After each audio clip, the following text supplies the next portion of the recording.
Good afternoon, everybody. A very warm welcome to this event, the latest in our Newcastle Discover series of events. My name is Matthew Ingram. I am a cancer research fundraiser here at Newcastle University, and it's my pleasure to host this event this afternoon. Cancer is a condition that will most likely affect all of us, directly or indirectly. And despite the huge progress that we've made in treating and in preventing cancer, 1 in 2 people in the UK will receive a cancer diagnosis in their lifetime.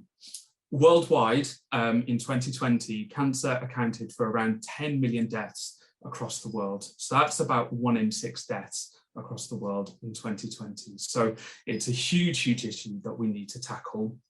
And while we've made huge leaps in cancer research, especially over the past 50 years, there's so much more that we've still got to do. And today's event, from bench to bedside, the journey of a cancer treatment, is all about that. It's all about the work that we've got left to do and the work and how we do that work.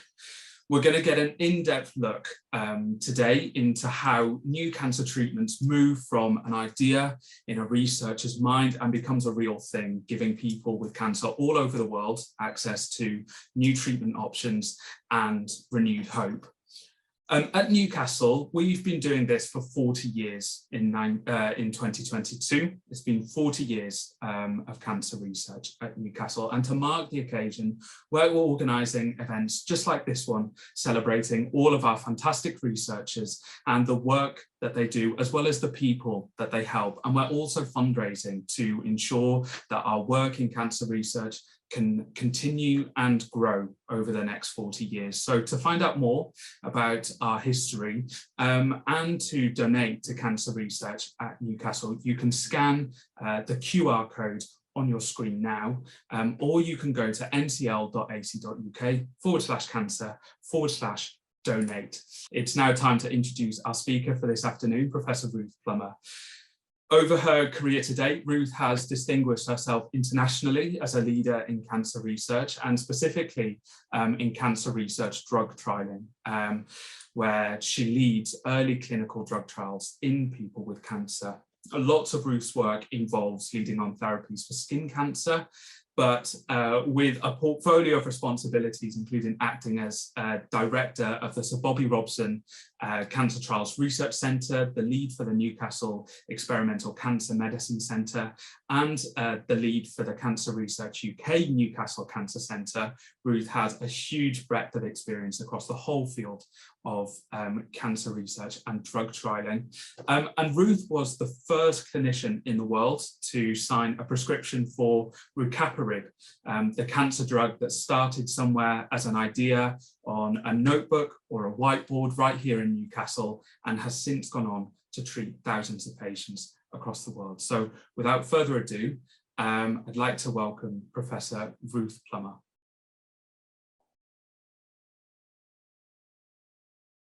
Thanks, Matt, and I shall share my screen. Here we are, that's worked. Move it onto slideshow, there we are. So thank you, and it's a great pleasure to be able to talk to you today about, Matt asked me to talk about how a new drug, well, a cancer drug, makes its way to patients. I'm a clinician, so it'll be very much flavoured towards the clinical side, but this is absolutely team science. And as Matt said, we've been doing this in Newcastle for a considerable period. So I'm going to talk about cancer drug development research in Newcastle, but focusing as how we take things into the clinic. And as Matt said, it has been 40 years. And if you look at this sort of graphic, the Cancer Research Unit in different building in Newcastle was founded in 1982, hence the 40 years. And it was in 1990 that, well, at the time, Cancer Research Campaign, now CRUK, invested in the first academic cancer drug discovery unit, the second one outside London. There was one at the Royal Marsden ICR, and Newcastle was the second one. Invested there. And you go along the bottom there, children's cancer. Then in 2000, the Northern Institute for Cancer Research was founded, and we moved into the Paul O'Gorman building in 2005. And in 2007, we became an experimental cancer medicine centre, which is a 5-year programme grant we get from the government and CRUK to take exciting discoveries into the clinic. That's what experimental cancer medicine centres do. There's a network of 18 around the country now, and we've been one since they were the first conception of them back in 2007. In 2009, we moved into the new cancer centre I'm sitting in at the moment because I've been doing clinic this morning. And that same year, Cancer Research UK, we became a CRUK Centre of Excellence, again, for what we do in drug discovery and taking drugs into the clinic. 2010, the hospital built the Great North Children's Hospital, where children's cancer research goes on. And then there was the investment in the Wolfson building. And then this has all been brought together over those 40 years into the Newcastle University Centre for Cancer, one of its centres of research excellence, because of the breadth of what we do from bench to bedside in cancer medicine. And it's spread across Newcastle. So I put this up because I knew I'd be sitting over at the Freeman. There's a picture of Queen Victoria looking away from the RVI, as she does, and Gray's Monument there, and to align you, and the Tyne Bridge. But we've got all these elements around Newcastle, you know, with the mostly concentrated on the RVI Medical School site. But, you know, there's down near the station, there is the genetic side and the Centre for Life. And us over at an outpost at the Freeman, not really much of an outpost, it's perfectly possible to get across the city. So that's where we are, all those bits of a jigsaw to deliver things in Newcastle. And really where I started was working for my two mentors, Hilary Calvert and Herbie Newell, who set up this drug discovery in Newcastle. It's now led fantastically by Professor Steve Wedge, and Steve and I are clinical and scientific lead of the CRUK Centre in Newcastle. And these are the bits Matt talked about, the bits you need to find. You've got to have that germ of an idea, the target validation, and we have scientists doing that in Newcastle. You then need to find your drug.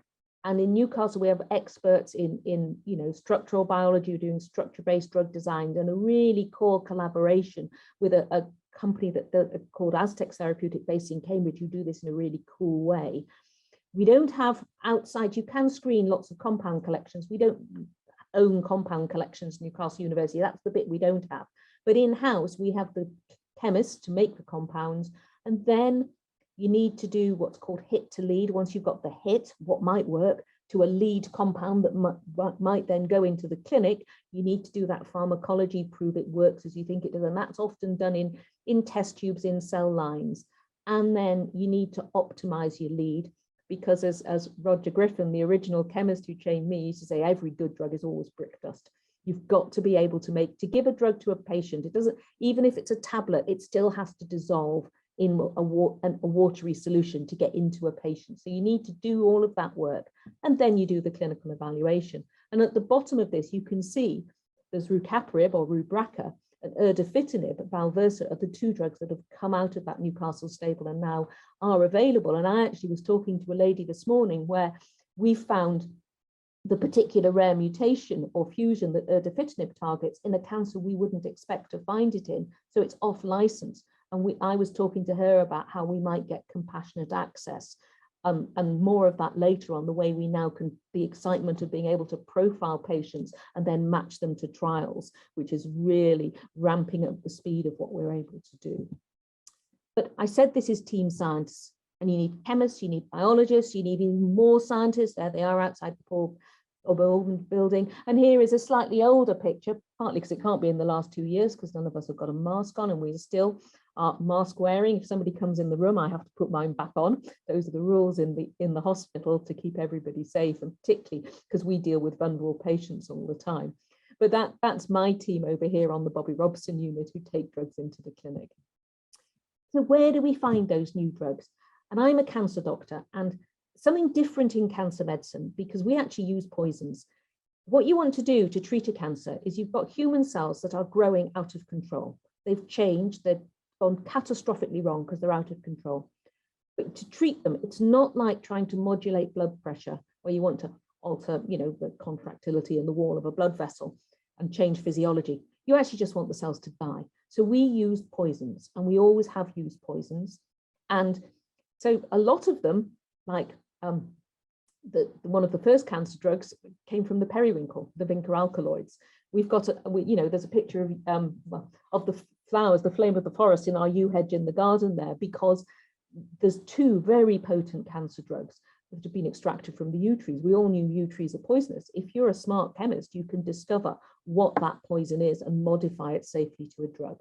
But Steve did give me a little video here. There's no sound on this one. We do now do the sort of smarter drug design, where when this is a structure of a protein folded up, and showing you that the alpha helixes, the beta pleated sheets, the way a protein folds together. And then if you know where something pops in, what should go into block, the shape of that, and the chemistry around that, you can start to design drugs. And this is the rational drug design, or the structure-based drug design that they do, that they develop chemicals that should bind and should stick and block a particular protein. So I've said it's team science. What do I do? Well, I run the early phase trials unit, the Bobby Robson unit, and we do the first use of new cancer drugs in patients. So phase 1 and phase 2 trials, which everybody's heard about the phases of trials to develop any new compound now because of the COVID vaccines, and we were all waiting for those phase 3 studies to read out. We do the earlier bit. And as I've said, cancer drugs are different because of what you want to do. You want to kill those human cells within the human.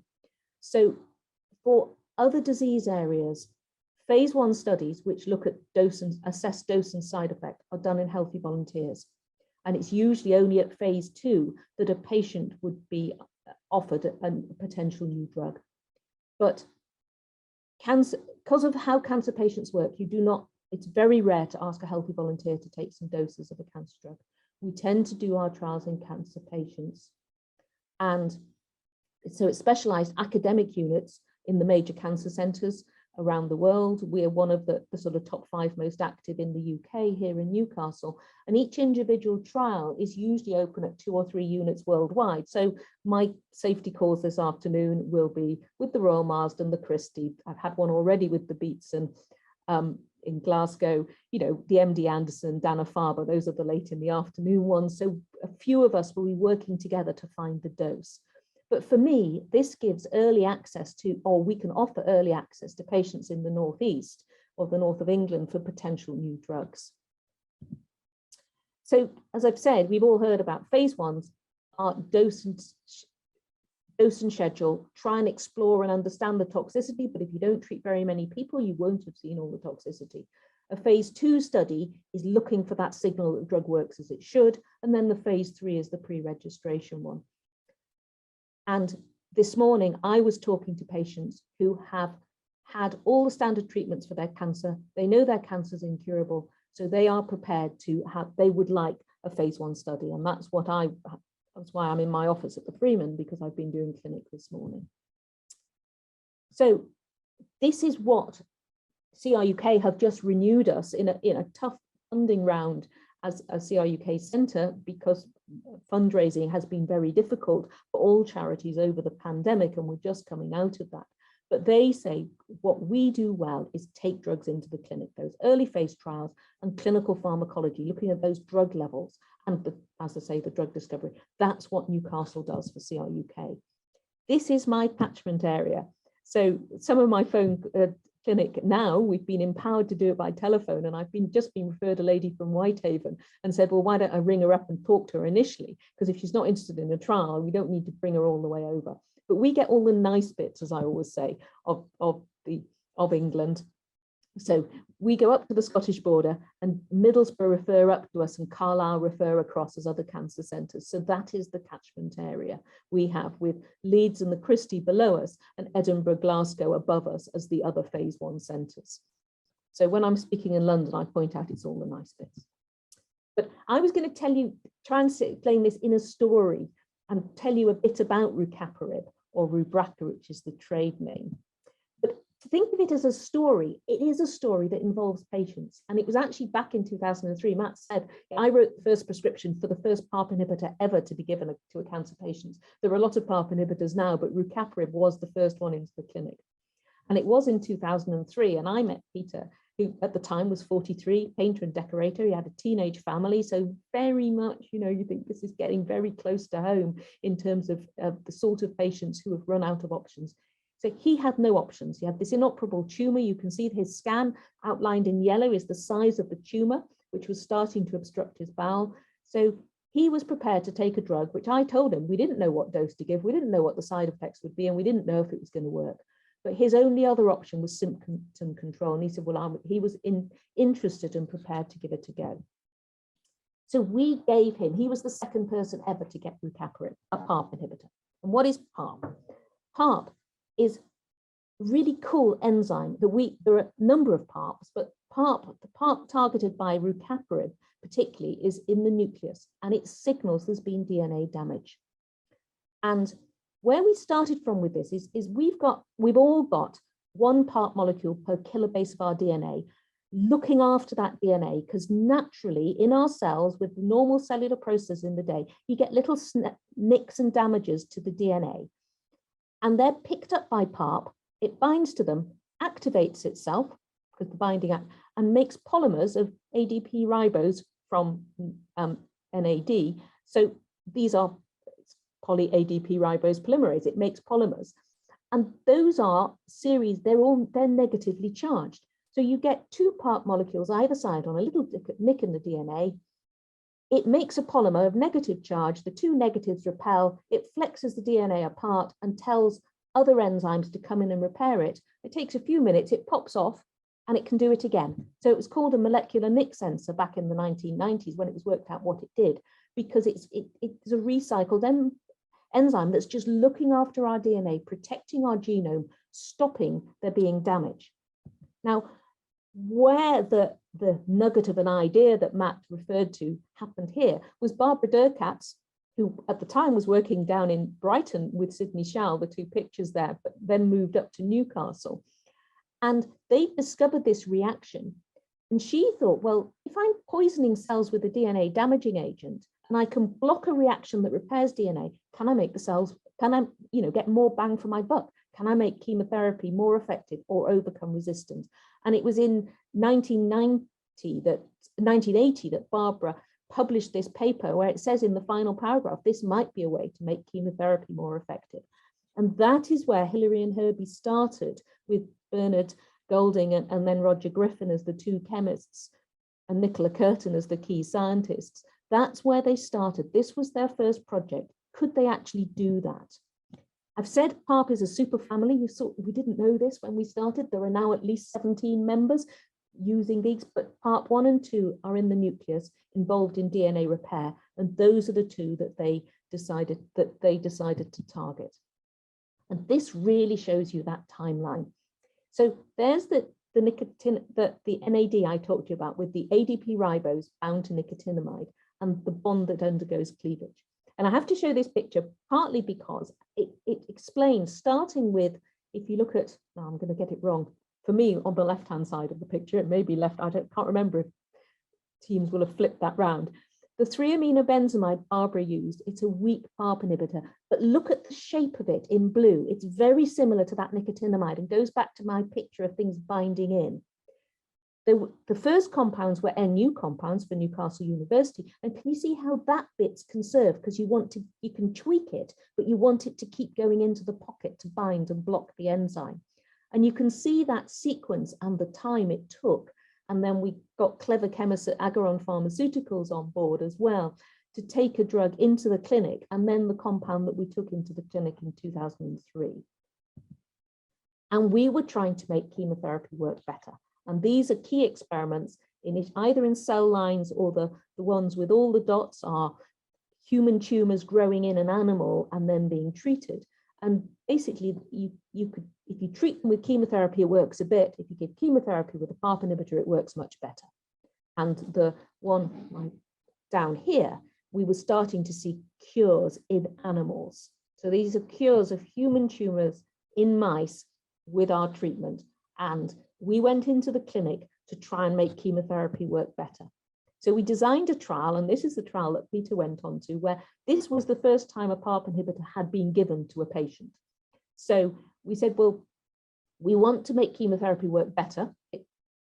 We don't think it'll work on its own, so it's ethical to give it with chemotherapy, but we'll give one dose a week before, or it could have been a bit longer than a week, just to check it's safe and to do some blood tests to look at the drug levels of the drug on its own, because we were otherwise never going to get that.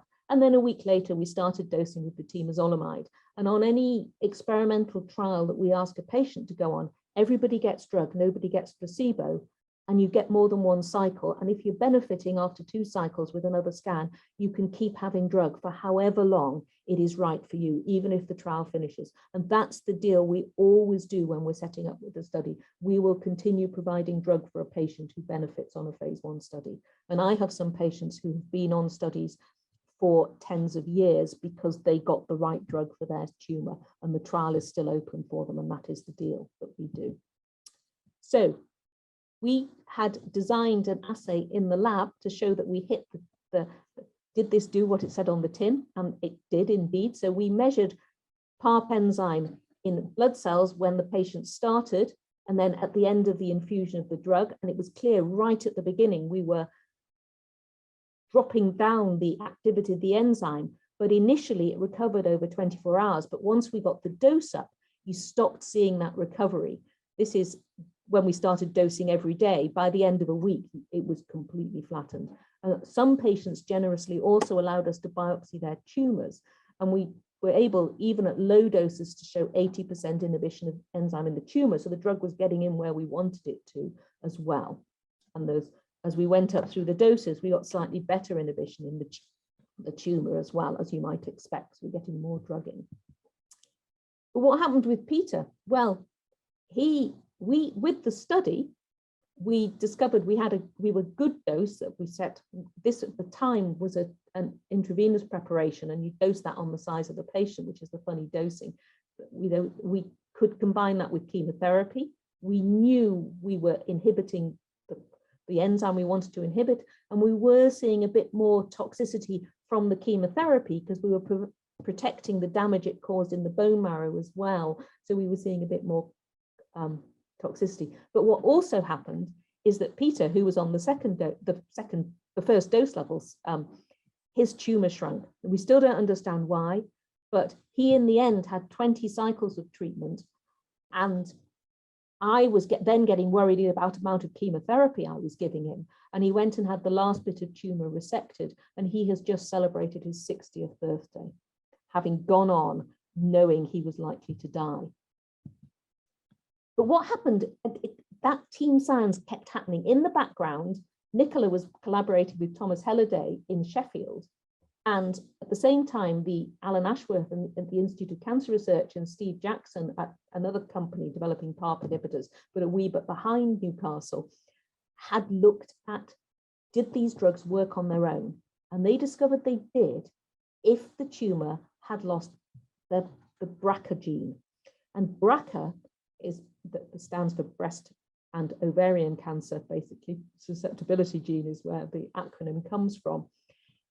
And because patients who have lost that, and this is an inherited mutation, are very likely to get breast and ovarian cancer. And they showed that targeting BRCA, we could get single agent activity. This has become very topical because Angelina Jolie has a BRCA2 deficiency, and Pierce Brosnan's wife died of ovarian cancer and I think has a BRCA1, as does his daughter that he's with there. So this runs through families.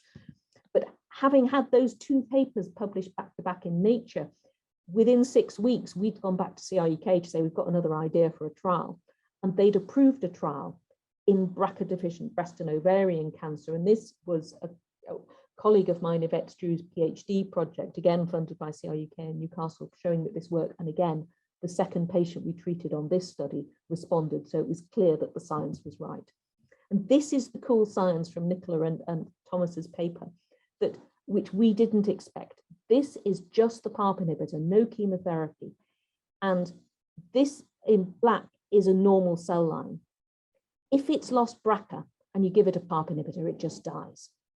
But if you put the BRCA back in again, it doesn't die. So it was clear it was due to the BRCA. So they had the science, and then we took that science into the clinic. And this is why it should work. I told you, you get all these little nicks in the DNA each day, just naturally. And PARP usually is activated and repairs them. If you block PARP, those little nicks will sit there, and it doesn't really matter unless the cell tries to copy its DNA.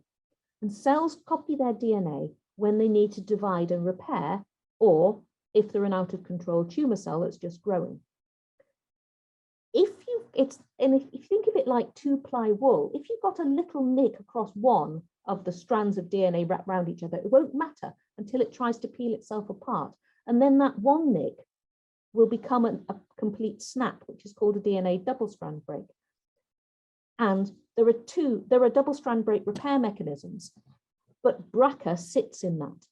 So if you've got functioning BRCA and you give a PARP inhibitor and the cell tries to divide, it'll just repair the block damage. But if you've lost BRCA, which has happened in the tumors for BRCA, patients with inherited BRCA mutations, they've got one good copy in their normal cells and no good copy in their tumor. So their tumor are uniquely vulnerable because they can't repair that double-strand break either, and that's a catastrophe for the cell. And that's why this works, and that's why this was really cool thought experiment science by Thomas Halliday that was then shown to work in the lab, and we took through to the clinic. When you get a good idea, everybody else comes on board. So these are all the other PARP inhibitors. They're first in the clinic. I've got them in order. They went into the clinic, but the Kudos compound from Steve Jackson was then taken over by AstraZeneca, and they did a slightly different development path to us. So they got licensed a wee bit before, but these are the drugs there are now 3 licensed. I've not updated it soon enough. That talazoparib is now licensed. So we've got 4 licensed PARP inhibitors now available to patients. But just to wrap this up with the Newcastle story. So we opened that single agent BRCA study, and Pfizer, I think because by this stage, they had a lot of drugs and they weren't sure we were right, were we going in the right thing? They deprioritized the drug, and they by this stage were the partner because they bought Ageron. They were the industrial partner. Doing trials is very expensive. You always end up with an industrial collaborator, and that usually works really well, but they make decisions for different, we had passionate scientists telling them it was a good thing. They make decisions for very different reasons, and they were the holding the pay, they were paying for these trials we were enthusiastically suggesting. But we did plug away at them, and in the end, their senior medic said to me, write us a killer trial, one more trial. You do that. So we wrote a trial, myself and a friend, Ian McNeish, who's an ovarian cancer doctor, and took it to CRUK saying, will you sponsor and run a trial if Pfizer will supply the drug? And they said, fine. But later that year, Pfizer announced that actually they'd found a company who were genuinely interested, Clovis Oncology. And they were great because they said, and by the way, we really like that trial. We think that is cool.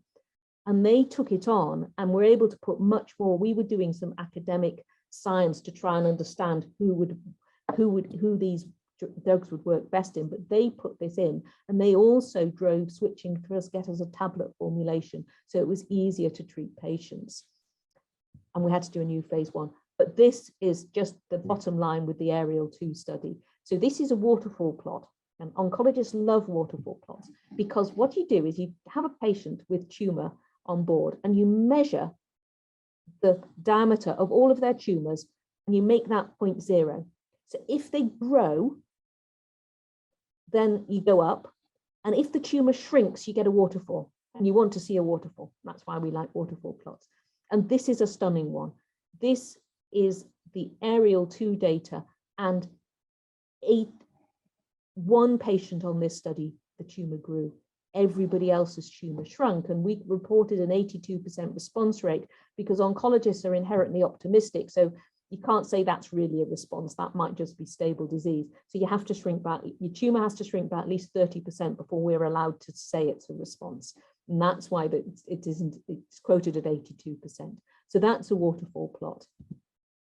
And that led rucaparib was the first PARP inhibitor to be given breakthrough designation by the FDA because of the exciting Ariel 2 data, and it was approved in the US in December 2016 in germline BRCA-associated cancer. CRUK were aware of what we'd be doing, and actually the Newcastle team were given the CRUK for the inaugural translational research team prize for that team science that we did to take this drug through and get the registration. So this is the story. 2003, there's been some bumps along the way. CRUK, a fantastic supporter of this all the way through.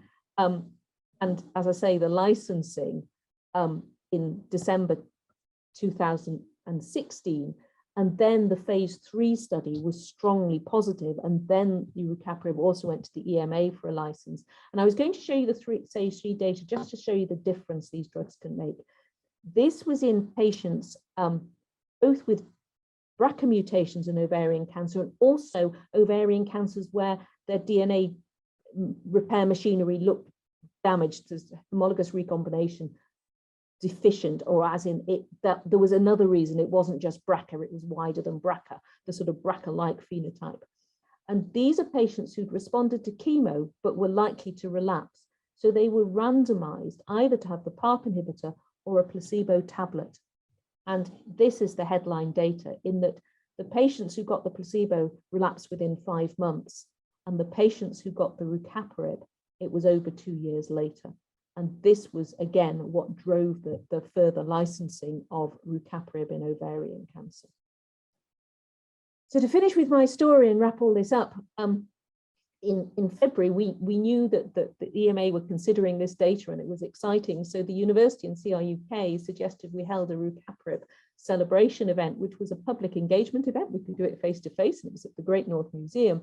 And we had a scientific symposium in the afternoon, but in the morning, it was a public engagement event. So I actually wrote to Peter and a couple of the other patients who'd been on those early studies and had done well and still were alive, and said, did they want to sit in the audience, not participate, sit anonymously in the audience and hear the story of what we'd done to take these drugs through to the clinic that they'd been a part of right back at the beginning.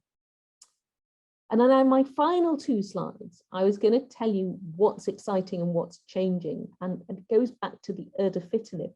I mentioned the other Newcastle drug that's come through, and that's precision medicine and how it's changing things. Because this is a composite slide of my life, really, as a phase 1 doctor. So when I started doing this, which is now just 20 years ago, we did 3+3 designs, working out dose and side effects. So we'd start with what we thought was a safe and not too low a dose and treat 3 patients. And if they didn't get side effects, we'd increase the dose and treat another 3. If one patient got sort of nasty-ish side effects, we're pretty tough as cancer doctors on what we ask our patients to put up with, we treat 3 more patients just in case that was chance, and then continue putting the dose up. But if another 1 or 2 patients, or worst case scenario 3, got bad side effects, we say, oh no, that wasn't safe, and we'd go back down to the previous dose. And that is what phase 1 cancer doctors had always done. And it took time. This is a timeline from the ABPI, from when you do your discovery research, your patent application through, but the clinical development of drugs was taking us 8+ years. And then the regulators were looking at things for, often for a couple of years. And this was really frustrating for patients, for everybody, when you thought you had a new drug, but there was just this time to do things. We've got incredible flexibility now in terms of modular design. And this is just another PARP inhibitor study where lots of cohorts were going on, different combinations all at the same time. If you've got a good scientific rationale, we now can put a very composite study together. But the other thing that has really evolved is the understanding of biology. And the poster child for this are the NTRK inhibitors. NTRK fusions, TRK fusions are a bad thing that happens that drives cancers. And it's rare, and it happens right across various cancers and ages. And the larotrectinib phase 1 was fascinating. Here's another lovely waterfall plot, because this was a pan-age study. It put on neonatal babies who were unlucky enough to have cancer with one of these fusions, and 80-year-olds. If they had the fusion, it was a basket study. You went into this, it didn't matter what tumor it was, you went in. But this is the waterfall plot showing the response. This is a swimmer plot because the patients are swimming along, in that this is when you saw the response, the green dots. Here, this patient has stayed on for 2 years on treatment, and all the little arrows here show that the patient is still on treatment at the point they report the trial. So they're still swimming along in that lane of being able to benefit from drug. And this ability to find the right patients and give the right drug has really driven this. And this is for the ALK inhibitors in crizotinib, was developed in 2005. The fusion that it happens to target was discovered in lung cancer in 2007. 2 years later, responses had been seen in lung cancer with this drug after the fusion was found, and 2 years later, the drug was approved. So this ability to identify patients and get them on the right drug has really speeded things up. And we have basket studies. We also have umbrella studies where you take one disease, and this has been exemplified in the UK by CRUK funding the National Lung Matrix study, where you take lung cancer, you sequence the tumor against, now, it was initially 28 genes, I think it's now 70 something. And if you've got a particular mutation, the umbrella over the top is the lung cancer, but there's various arms dropping off the umbrella of the mutation. And so we're really able to target. And what we're doing at the moment is Newcastle is leading, again, funded by CRUK, the Concord study, which is a cool acronym, not as forced as some, all studies have names these days, in lung cancer, where the patients are having radical radiotherapy, but we're trying to make it more effective by adding in either immunotherapy or one of the DNA repair inhibitors. So this is an umbrella study where lung cancer for radical radiotherapy treatment is the umbrella, but the arms are all separate, looking at the various different combinations. And this is a pan-UK collaboration led by my colleague and friend, Alistair Greystoke from Newcastle, and Corinne Favia-Finn at the Christie. But you can see around the country, there's a particular study arm lead to take one area forward. And the other bit that we've been very involved with is, can we start to profile patients generally as they come to phase 1 and understand who to put on study? And the Christie Charity Trust and the Bobby Robson Foundation have jointly funded a trial called Target National, which is open in the north of the UK already and is rolling south, where all of the patients that get referred to our phase 1 clinics we're offering to do, and this is circulating tumor DNA. We all have bits of broken DNA in our blood because of natural turnover of cells. If you've got tumor cells on board, there'll be your normal cells DNA and the tumor cell DNA. And the sequencing is now so precise and accurate that you can tease that out, even if the tumor fraction of DNA is only 1 or 2%.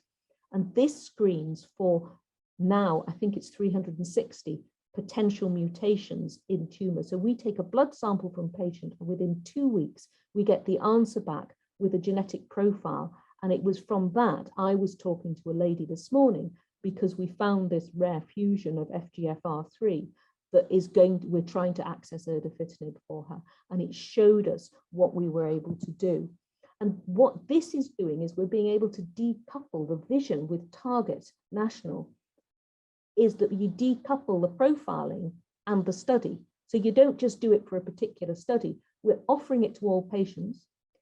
All the experimental cancer medicine centers have got together to make a trial finder where we're sharing all of the trials we've got open, so that we can then, and we have monthly meetings with the target when we look at the rarer things that have come out of the profiling, and we search for trials for patients and we match them. And at the same time, CRUK are sponsoring funding a study called Determine in rare cancers, where there's multiple arms where we can use drugs off license, like I talked about my patient, where if we find a rare mutation, but it's not in that tumor type or is not licensed, we can actually get access to drugs. So we're trying to do the screening, identify the patients, and then match to any trial. It doesn't have to be for a specific trial.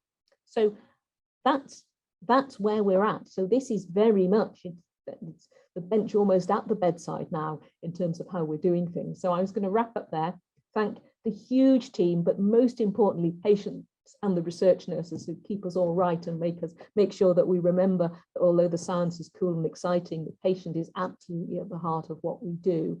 But the Newcastle team, the team at CRUK who helped us do it, and Clovis, you know, friends right away through all of those people who've worked to take rucaparib in particular into the clinic. Thank you for listening. And there's my slide about Newcastle Cancer Discovery. And to finish, a lovely slide of Newcastle showing where none of us park these days at the station. So Matt, over to you.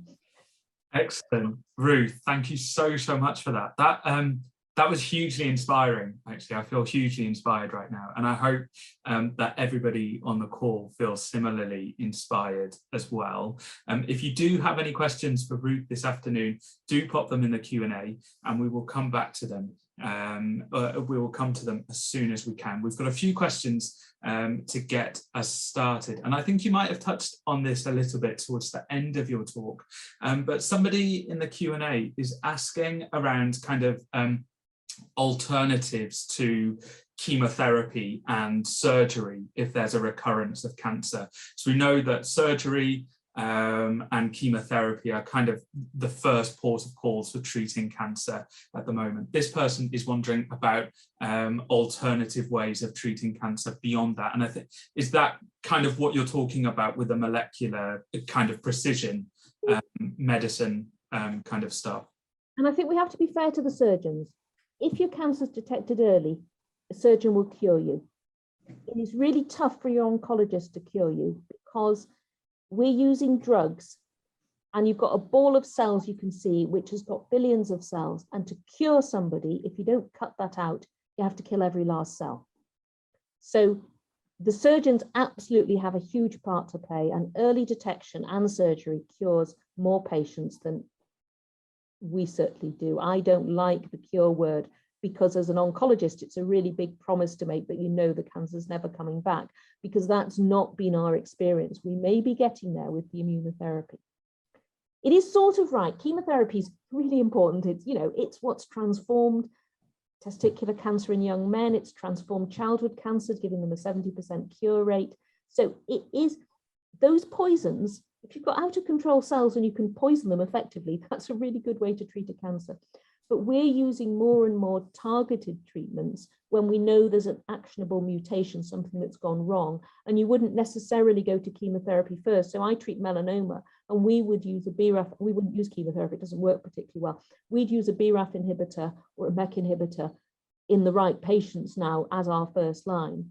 And the other thing that's changed in the last decade is using immunotherapy, and it's not really immunotherapy, they're immune checkpoint inhibitors, because our body's programmed not to attack our own cells, and the cancer cells in effect use that to cloak or hide behind, and those are immune checkpoints that tell our own white cells, don't attack me, you know, I'm self, I'm this person, leave me alone. The cancer cells don't look right, but they can use that to say leave me alone, and the immune checkpoint inhibitors allow the body's own immune system to work, to attack the cancer. And we in melanoma started seeing really what are called deep responses on those waterfall plots. And some people where it all disappears on the scan, and we don't know what that means because we've only had the drug 10 years plus. So what does the scan being normal mean at this point in 20 years time? I don't know.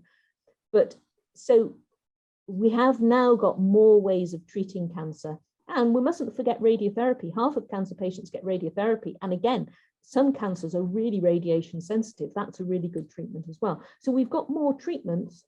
It's just, well, they're not all perfect yet, and we need to do the early detection. And some patients, it presents so late that it's evolving. It's so hard to get rid of those last cells. Excellent, thank you. And I guess one of the great things about targeted medicine as well, and that looking at those really kind of looking at a patient and kind of going, what's the thing that makes your cancer cell kind of tick, and then targeting that.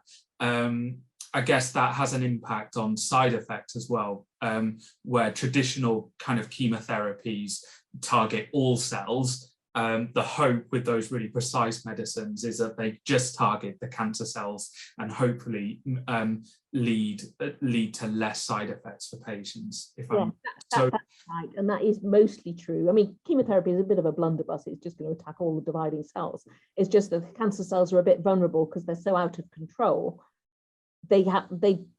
Our own cells in the bone marrow, a particular problem with chemotherapy, will pause and repair the damage and almost wait for the drug to go away, whereas the cancer cells try and plow on through, and then that is a problem. But no, the target agent, yes, it goes back though to the team science. The chemists have to get it spot on right to not have side effects, because yes, and as we're getting better and better inhibitors that really target the specific mutation, then we are seeing fewer and fewer side effects. That is fair to say. And is that something that you were kind of writing on, kind of in some of the papers reporting on some of the trials that you were kind of leading on? Were you kind of finding that patients typically tended to experience fewer side effects? Yeah, so the first EGFR inhibitors in lung cancer worked, but patients got rashes. But osimertinib, the drug that AstraZeneca developed that really targets the particular mutation, it's far better tolerated because you've not got the off-target effects on that are spilling over into other tissues. So we're definitely starting to see that now. Excellent, thank you. We've got a question that was submitted in advance, which is all around how we're helping children with cancer at Newcastle. We led a big fundraising campaign on this maybe 6 or 7 years ago now. So it's been a little while, but we did some fundraising in this area. Yeah, somebody who's joining us this afternoon has just wanted to kind of find out a bit more about our work with children with cancer. Newcastle has a fantastic track record in children with cancer. It's a super-regional centre, which means that it would naturally take the Carlisle and Middlesbrough patients. So the same catchment area for me, it takes a huge tranche of the country to look after these patients with cancer.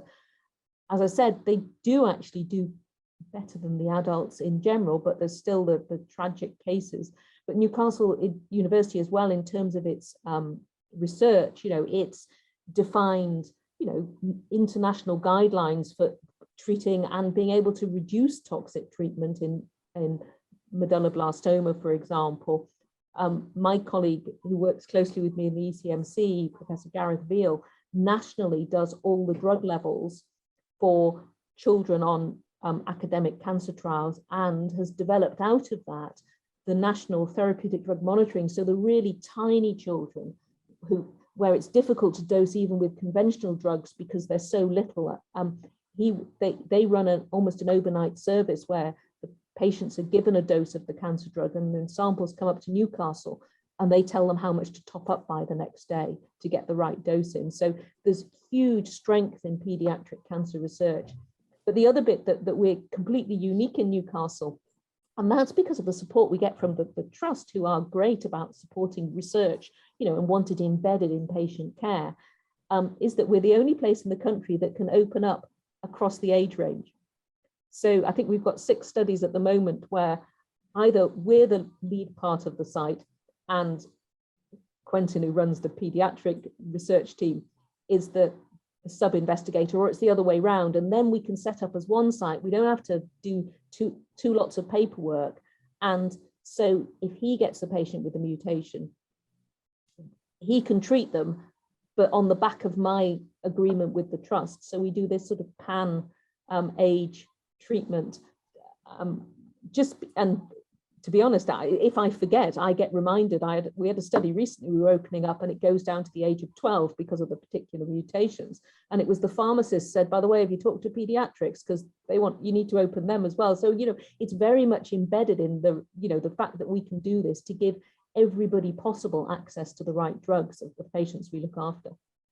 That's great. And I think especially something that Steve Clifford, who's the director of the Newcastle University Centre for Cancer, said to me a little while ago, and it kind of stuck with me, was just the idea that research in one particular area, so in childhood cancer, for example, it won't just help children, or it might not help just children. If you think about a cancer like leukemia, which is the most common childhood cancer, we see leukemia incidence rise in adults as well. So I think it's kind of really interesting that there's that research in one area will, impact other people, and will hopefully help other people too. Well, that was with the larotrectinib story, the TRK inhibitors. They were able to, another site, I think that was, it might be the MD Anderson, again, able to open a study where they went from age 0 up to over 80 if you wanted to, and were fit enough to have the drug, because you had to have the mutation and they knew it was rare. So why put an artificial age limit? Exactly. The dosing slightly tricky. There are two parts to that study, because it's all right once people get to being teenagers, because a lot of young teenage lads are bigger than me and handle drug in a very similar way, but obviously small and young children do handle drugs, so you can't quite throw the same drug at children and adults. They're not just little adults. Their physiology is different, so it's a little bit more complicated than that, but you can build that within a protocol nowadays and have the options. Excellent. A question that was submitted in advance that I think we'll touch on as well is the idea around participation in early phase clinical trials. I think you mentioned in your talk as well that when you're treating people, especially in kind of early phase clinical trials, a lot of the time you're treating people who have no other option. Do you think there are challenges in the amount of participation that you can get for early phase clinical trials in cancer, and how does that differ from other kind of medical conditions? Well, I think it is different in cancer because we're treating patients, and the patients know they've run out of options. And I think it's absolutely amazing, because all of the patients I see on a Thursday morning when I do my major trials clinic, they get this. I mean, I talk to them about, the uncertainties, and almost everybody says two things. One is that, well, there are some patients who say it's not for them because of the uncertainties, but most people say, well, I haven't got an option and I've nothing to lose. And I say, but you'll give up time and we might give you side effects to no benefit of you. But almost everybody I see in clinic at some point says, well, it might help somebody else and that would be enough. And I think that is amazing. We have a really good network around the Northeast. There's probably 60 or more consultants in all of the cancer centres who refer in. We actually have a waiting list of patients wanting trials, and the rest of the team are upstairs in our weekly MDT looking through the list of patients wanting trials and desperately matching them to every single slot we've got available in a plan to get people on studies. So, and I know the Christie, the Beats and the other people I talk to regularly similarly have more patients than they have trial slots, because we've got fantastic engagement with research from our patients in the UK. It's the envy of much of the world, the way that research is truly embedded in the NHS and that patients are engaged. And one of the ladies I consented this morning is actually simply doing it altruistically. We've got a couple of PhD students at the university trying to understand toxicity of immunotherapy, and she agreed to come up and have some extra bloods done when she's having a treatment and some skin swabs and stuff to help us understand. And there's no benefit to her, it's purely altruistic. And she wanted to do that. And when we were discussing the project with our PPI, patient and public involvement group, they said, absolutely important, and you should ask more. People will do this, because we were quite wary about asking patients to do stuff where we weren't offering anything. But no, people have been absolutely great. And I think it's amazing that I think, lots of the work that cancer charities have done in terms of profile raising and awareness raising as well. I think there's so much more that we can do as a kind of as a country to talk about cancer. But I think, certainly in terms of public support for cancer research. I think it's really heartening to kind of see every day that that stuff is there. We've got time for one more really quick question. Yeah, it's quite a big question, but I'll just ask you anyway. As a cancer researcher, as a cancer doctor, what's the thing that gives you most hope? Is that a treatment? Is it seeing patients in the clinic? What is the thing that gives you most hope? Well, that's a sort of slightly odd question, isn't it? What gives me hope is the evolving science, and particularly the ability to profile them and understand the tumor biology. Why do I do my job? Because I love seeing patients in clinic. So, you know, I wouldn't want to do this if I wasn't seeing patients.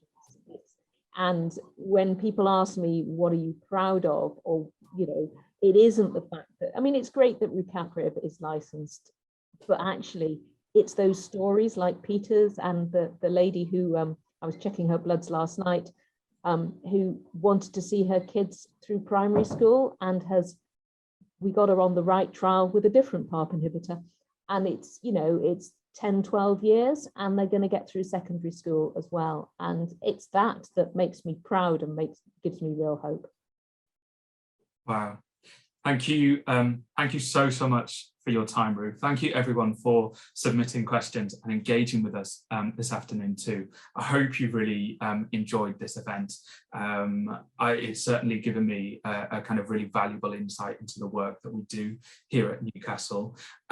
There will be a feedback poll which will pop up on your screen in a little bit. I think it's there now. Please take time to rate this event and give us any feedback that you have. And please do join us for our next event as well. So on the 28th of April, we will be with Professor Phil Blythe, who will be talking us through what transport will look like in 2040. It's a grand vision, but it's only 18 years away. So please do join us for that event. Otherwise, thank you so much for joining us again. Thank you, Ruth, for delivering a really hopeful and insightful presentation. And hopefully we'll see you at a Newcastle event on campus very, very soon. Thank you.